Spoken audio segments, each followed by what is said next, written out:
కాలం ఎవ్వరికి అంతు చిక్కని ఇంద్రజాలం. కాలం గురించి ఆలోచించినా, కాలి గురించి ఆలోచించినా భయం వేస్తుంది. కాలం లక్షణం మింగడం. అందుకే అమ్మవారు చూడండి, ఎప్పుడు నోరు తెరుచుకునే ఉంటుంది, ఓపెన్ మౌత్, లలజిహ్వ. నల్లగా ఉంటుంది తల్లి. నల్లగా ఉండవంటే అంతుపట్టదు. కాలోస్మి లోకక్షయకృత్ ప్రబుద్ధో, ఈ సమస్త జగత్తును మింగే కాలస్వరూపాన్ని నేనే అని కాలబద్ధమైన వారందరూ జీవులు, కాలాతీతుడే పరమాత్మ.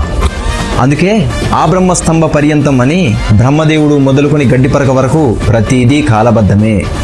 కాలమే మనకు ఏది ఎప్పుడు ఎక్కడ అనేది చూపిస్తుంది.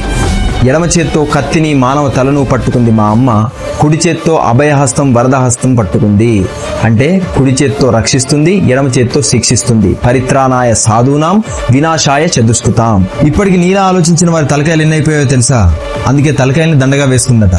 ఆచరణలన్నీ కలిసి ఒక చక్కని గౌన్లా కట్టేసుకుందట. అందుకే ఆవిడ తెగిన చేతులు మొలకి వస్త్రంలా చుట్టుకుంది. చేతులు ఆచరణకు సంకేతం, తల ఆలోచనకు సంకేతం. అసలు మనలోనే నిగూఢ శక్తిగా ఉన్న అమ్మవారు మనం ఏదైనా అడిగితే ఇస్తుందా? ఖచ్చితంగా ఇస్తుంది. ఆర్ద్రత నిండిన మనసుతో అడగాలంతే. భాగవతంలో పోతన గారు అడగలేదు అలా.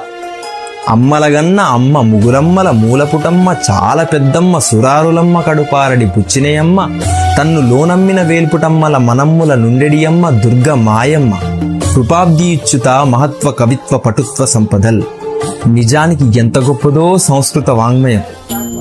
ఎన్ని జన్మలైతే సరిపోతాయి పారాయణం చేయడానికి? ఎన్ని స్తోత్రాలు, ఎన్ని శ్లోకాలు. ఆర్తితో ఇలా పిలిస్తే అమ్మవారు ఎందుకురా చెప్పండి?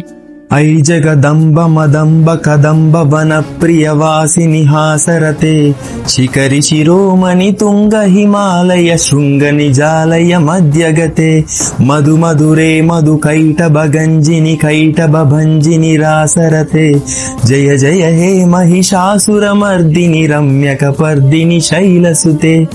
శ్రీమాత్రే నమః.